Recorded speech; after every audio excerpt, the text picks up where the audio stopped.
Hello friends, मैं देवेंद्र कुमार पटेल आपका अपने एकलव्य क्लासेस में स्वागत करता हूं। आशा करता हूं आप सबको अवतल दर्पण और उत्तल दर्पण अच्छे से समझ में आया होगा। अब देखिए, हम पढ़ेंगे गोलीय दर्पण से संबंधित परिभाषा। तो गोलीय दर्पण से संबंधित कुछ महत्वपूर्ण बिंदुओं का परिभाषित किया गया है, वो हम आज पढ़ेंगे। देखिए, पहला है ध्रुव। तो ध्रुव को हम चित्र में देखें तो ये हमारा कौन सा दर्पण है? अवतल दर्पण। क्यों है अवतल दर्पण? क्योंकि इसका अवतल पृष्ठ परावर्तक पृष्ठ है, अवतल दर्पण। और ये जो है परावर्तक पृष्ठ उत्तल है, इसलिए इसको हम क्या कहेंगे? उत्तल दर्पण। उत्तल दर्पण। इसमें ये पॉइंट जो है पी, पी हमारा क्या होगा? ध्रुव होगा। क्या होगा? ध्रुव। इस फिगर में भी देख लीजिए, तो यहाँ पर जो पी है इसको हम क्या कहेंगे? ध्रुव कहेंगे। क्यों? अब देखिए, इसको अगर हम ध्रुव कहेंगे ना, तो देखिए हम परिभाषित कर रहे हैं गोलीय दर्पण के परावर्तक पृष्ठ के मध्य बिंदु को। तो ये हमारा गोलीय दर्पण है, ये भी है, ये भी है, और इसका परावर्तक पृष्ठ जो है उसका मध्य बिंदु जो होगा वही हमारा ध्रुव होगा। तो लिखेंगे, ध्रुव लिखकर हम बता दे रहे हैं गोलीय दर्पण के, गोलीय दर्पण के परावर्तक पृष्ठ के मध्य बिंदु को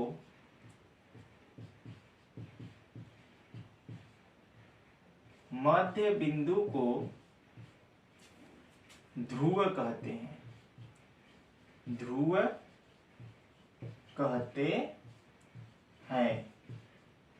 इसे P से प्रदर्शित करते हैं। P से प्रदर्शित करते हैं। तो फिगर में देखेंगे तो P हमारा यहाँ पर है, ये परावर्तक पृष्ठ दर्पण का हो गया, ये भी है, तो इसका मध्य बिंदु जो होगा वही हमारा क्या कहलाएगा? पोल, मतलब ध्रुव। ये हमारा किसका परिभाषा है? ध्रुव का। अगला देखिए, तो वक्रता केंद्र। तो वक्रता केंद्र को C से प्रदर्शित करते हैं। देखिए, वक्रता केंद्र को हम परिभाषित कर रहे हैं। अगला जो पॉइंट होगा हमारा वक्रता केंद्र। वक्रता केंद्र, वक्रता केंद्र को C से प्रदर्शित करते हैं। देखिए, परिभाषित क्या है? गोलीय दर्पण जिस खोखले गोले का भाग होता है उसके केंद्र को दर्पण की वक्रता केंद्र कहते हैं। गोलीय दर्पण, गोलीय दर्पण जिस खोखले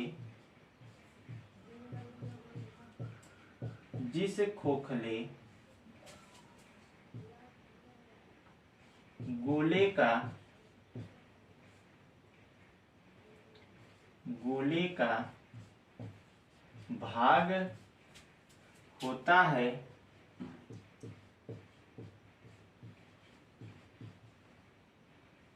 उसके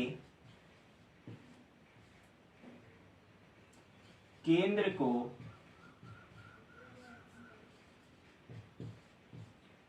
वक्रता केंद्र कहते हैं।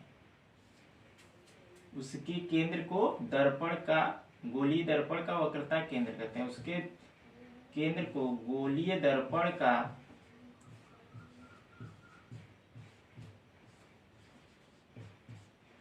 वक्रता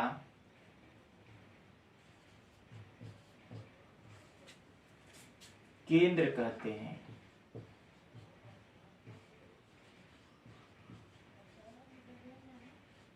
वक्रता केंद्र कहते हैं। इसे C से प्रदर्शित करते हैं।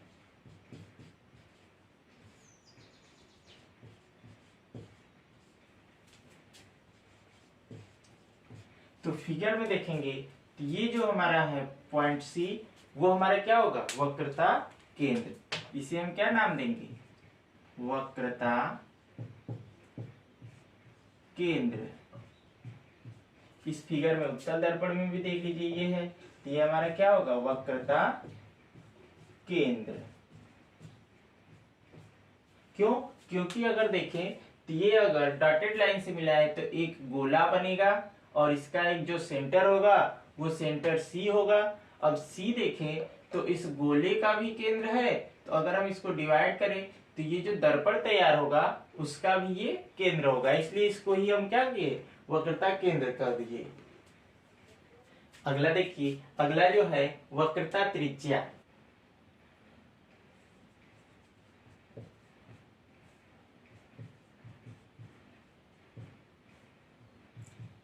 इसे हम कैपिटल आर से प्रदर्शित करते हैं। देखिए, अगर हम परिभाषा बोले तो गोली दर्पण जिस खोखले गोले का भाग होता है उसकी त्रिज्या को गोलीय दर्पण की वक्रता त्रिज्या कहते हैं। लिख दे रहे हैं, गोलीय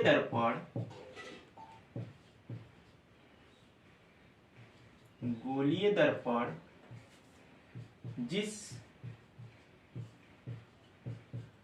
खोखले गोले का भाग होता है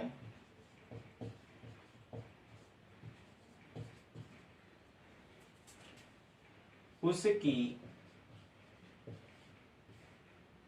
त्रिज्या को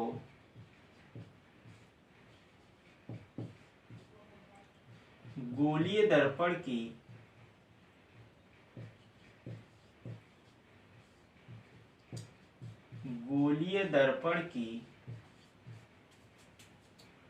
वक्रता त्रिज्या कहते हैं। वक्रता त्रिज्या कहते हैं। इसे आर से प्रदर्शित करते हैं, इसे कैपिटल आर से प्रदर्शित करते हैं। अब देखिए, इस फिगर में अगर हम इमेजिन करें तो ये हमारा एक क्या होगा, गोला होगा, तो इसका एक केंद्र होगा जिसे हम क्या कहें, वक्रता केंद्र। तो केंद्र से परिधि के बीच की दूरी जो होगी वो त्रिज्या होगी, तो जो त्रिज्या होगी वो दर्पण की भी क्या होगी, त्रिज्या, लेकिन इसे हम नाम दे दिए वक्रता त्रिज्या, क्योंकि ये वक्र के आकार का है इसलिए इसे हम वक्रता त्रिज्या बोल दिए। देखिए, अगला जो होगा, अगला हमारा चौथा पॉइंट मुख्य अक्ष। मुख्य अक्ष, मुख्य अक्ष। तो मुख्य अक्ष देखा जाए तो हम कह सकते हैं कि ये जो रेखा है ये हमारा क्या है, मुख्य अक्ष।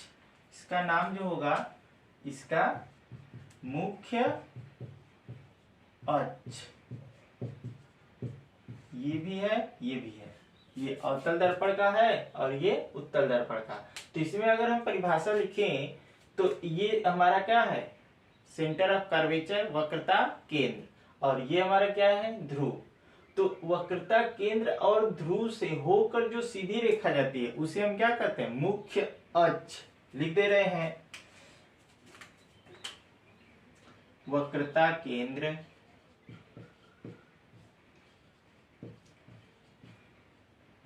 व ध्रुव से होकर जाने वाली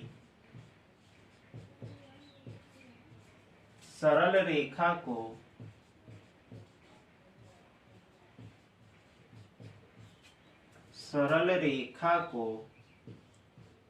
मुख्य अक्ष कहते हैं।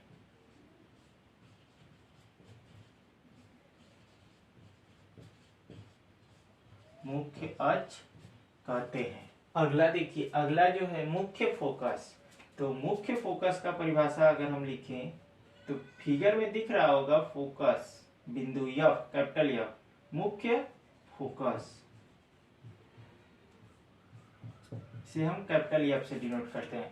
तो यहाँ पर मुख्य फोकस है, इसका हम नाम देंगे मुख्य फोकस, इसका भी नाम वही है, मुख्य फोकस। अगर हम परिभाषा लिखें तो देखिए, मुख्य अक्ष के समांतर चलने वाली प्रकाश की किरणें, मुख्य अक्ष के समांतर चलने वाली प्रकाश की किरणें दर्पण से टकराकर जिस बिंदु से होकर जाती हैं, जिस बिंदु से होकर जाती हैं उसे हम मुख्य फोकस कहते हैं या फोकस कहते हैं। जैसे ये समांतर गया तो ये टकराने के बाद दर्पण से फोकस से होकर आया, ये बिंदु जो है इस बिंदु से होकर आया तो यही हमारा फोकस होगा। तो देखिए हम परिभाषा लिख दे रहे हैं, मुख्य अक्ष के समांतर, मुख्य अक्ष के समांतर चलने वाली प्रकाश की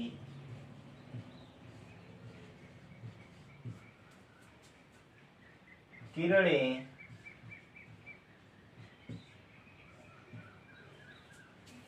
दर्पण से टकराकर जिस बिंदु से होकर जाती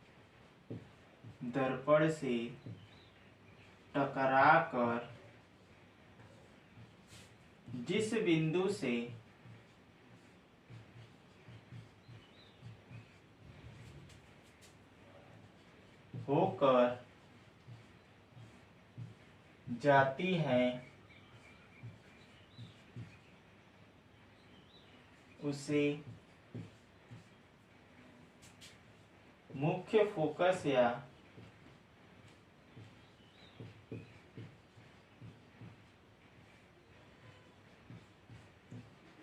फोकस कहते हैं।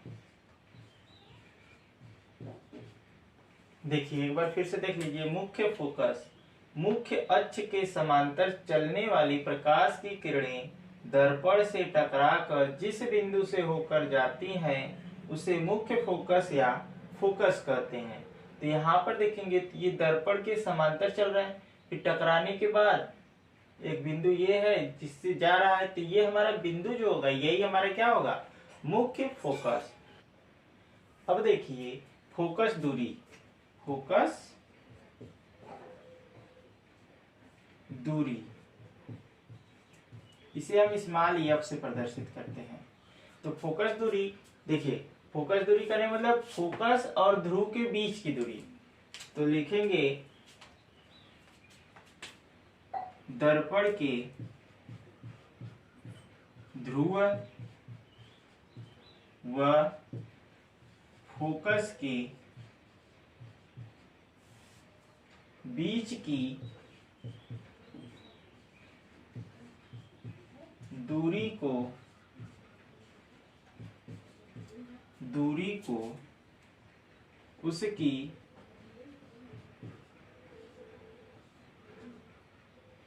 उसकी फोकस दूरी स्मॉल एफ कहते हैं। इसे एफ से प्रदर्शित करते हैं।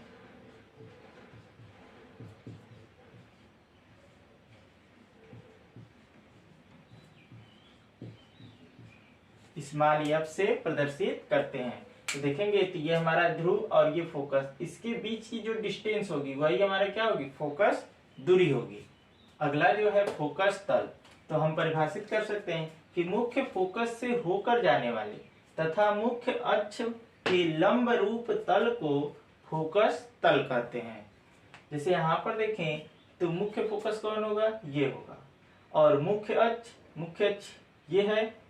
तो इसके लंब रूप अगर कोई हम तल प्लेन दिखा दे तो वो जो होगा वो हमारा क्या होगा, फोकस तल होगा। जैसे हम बता दे रहे हैं कि ये हमारा फोकस है, तो यहाँ से अगर हम इस तरीके से एक लंब रूप देखें तो ये मुख्य अक्ष के क्या होगा, 90 डिग्री के एंगल पर है, तो ये हमारा क्या होगा, फोकस तल होगा।